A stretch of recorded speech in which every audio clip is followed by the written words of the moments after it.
April just delivered the slowest real estate market we've seen since 1996. Between a high-stakes federal election and an escalating trade war with the US, uncertainty took over the housing market. And buyers hit a pause. Sales plummeted, listings surged, and prices took the biggest hit we've seen in 2 years. And we're not talking about a soft month, we're talking about a shift in power. The market is now leaning heavily in favor of a buyer's market, creating opportunities that we haven't seen around in decades. In this video, I'm breaking down what this means for buyers, sellers, and investors heading into the summer. I'll show you the data behind the headlines, reveal where prices could be heading next, and share what I'm telling my clients right now.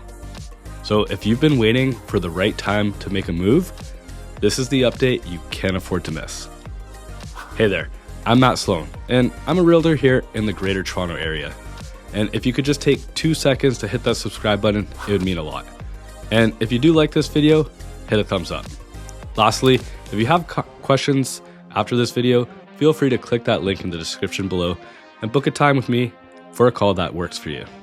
Anyways, stay with me here as we dive into some slides that really break down the numbers to show you what's been going on in the Greater Toronto Area real estate market. So as I mentioned, prices see the largest annual decline in 2 years. So again, a lot has been happening in the news, in the media, in the economy, and it's no wonder prices will take a little bit of a hit. But as we go through this more, we'll kind of notice how resilient the market has been, but also creating opportunities for buyers out there right now as well too. So the average GTA selling price fell 4.1% year over year since last April. So marking the third consecutive annual decline and the steepest drop since 2023. Average prices remain 12% below the April 2022 peak. So 12% since the peak of April when prices were going crazy.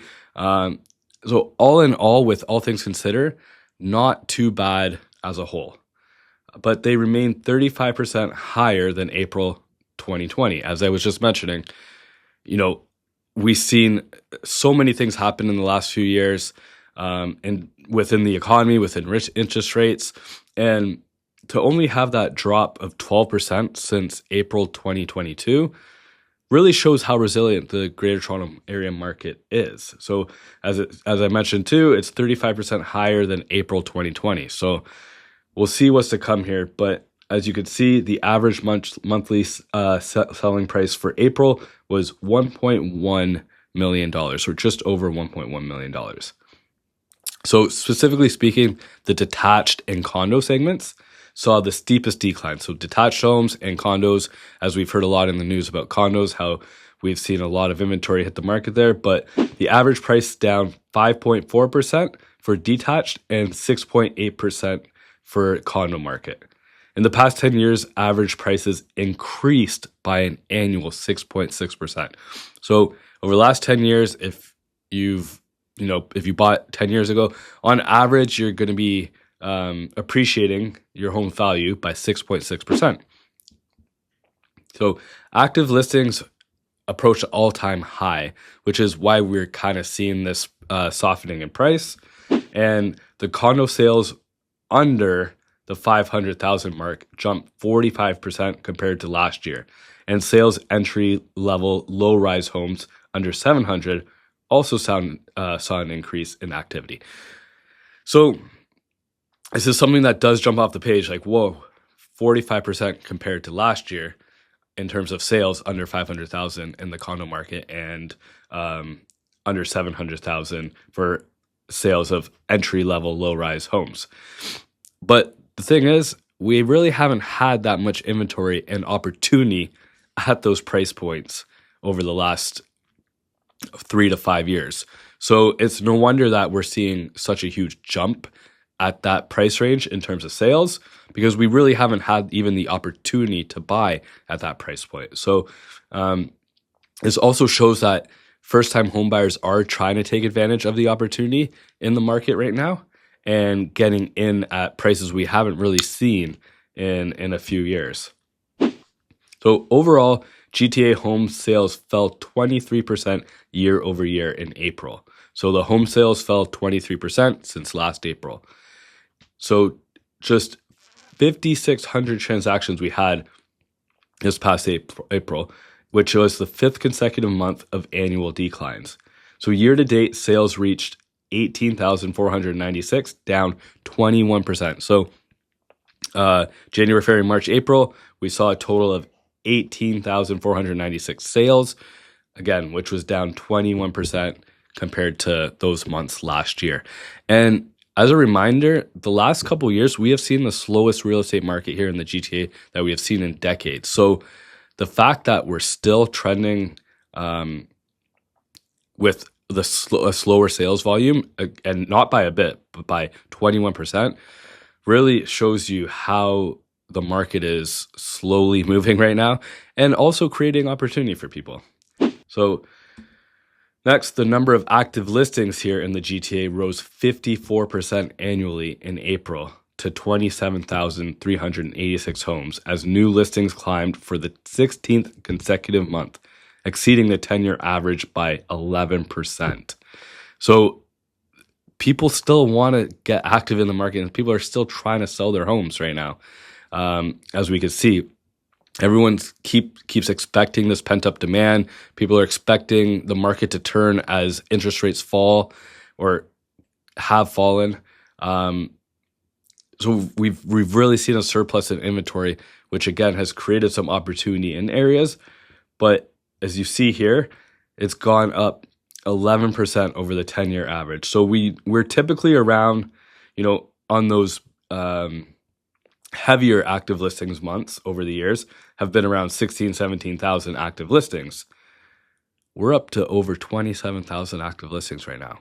So I ask myself, if you're a buyer right now, if you're someone looking to make a purchase of a home or investment property, would now be a good time to possibly do that?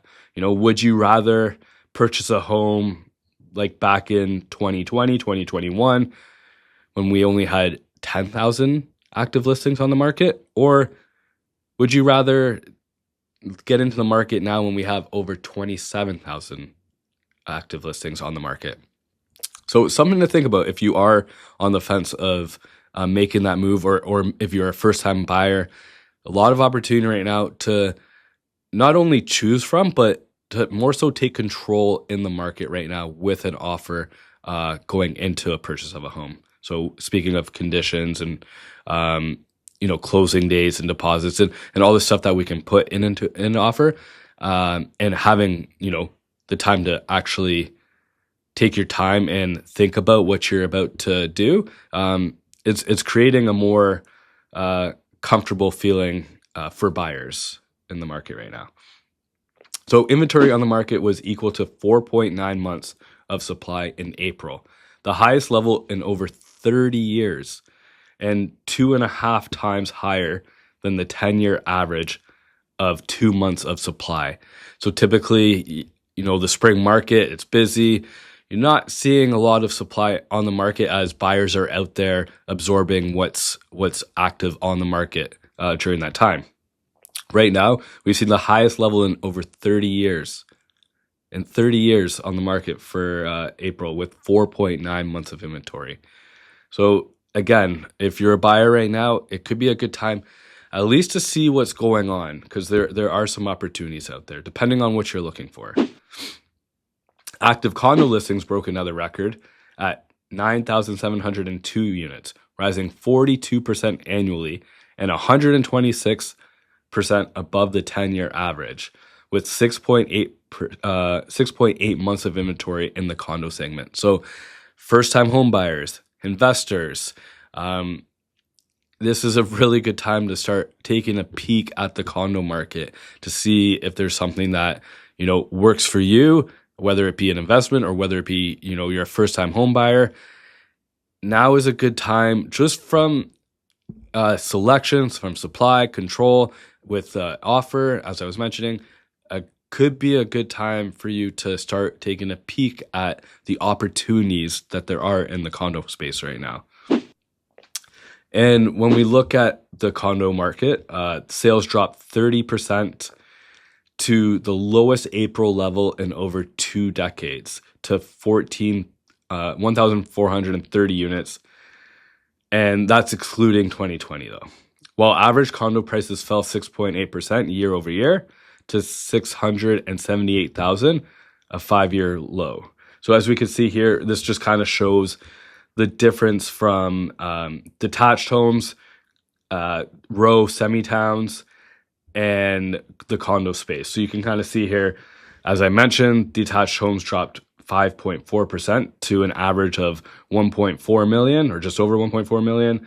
The semi-row town space has dropped down by 3.5% to about 975,000.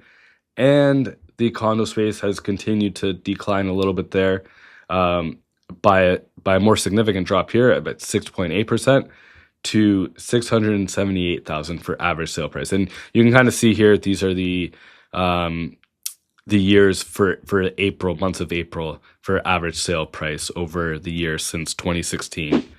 So to wrap it all up, April was a month defined by hesitation between election jitters, trade war headlines, and no movement from the Bank of Canada. Many buyers decided to wait it out. Meanwhile, sellers faced growing competition and softening prices, making it clear that we're deep in a buyer's market. But here's the silver lining. Consumer confidence is starting to show signs of life. And if interest rate cuts do come later this year, we could see activity pick up. Whether you're looking to buy before the market swings back, or you're a seller wondering how to navigate today's shifting landscape, strategy matters more than ever. If you found this video helpful, don't forget to like, subscribe, and drop a comment below with any questions, or reach out directly if you're thinking about making a move. I'm always here to help you make sense of what's happening in the market.